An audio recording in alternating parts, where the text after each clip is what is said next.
आज 9 દિવસ સુધી તારી પૂજાયો કરી, તને અર્ચનાયો કરી, તને ધૂપ, તને દીપ, તને નૈવેદ્ય ધર્યા ભગવતી.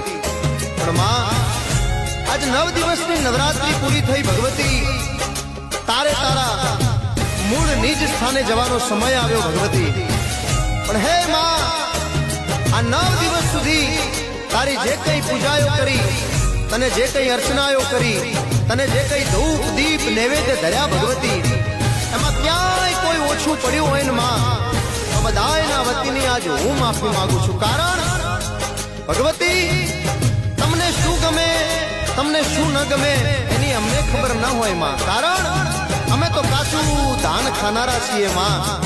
પણ માં, ક્યાંય કોઈ તને ઓછું પડ્યું હોય તો ફરીને માં એક જ વાત છે કે બધાયના વતીની હું માફી માંગુ છું. કારણ જગતમાં એક કહેવત છે માં કે છોરું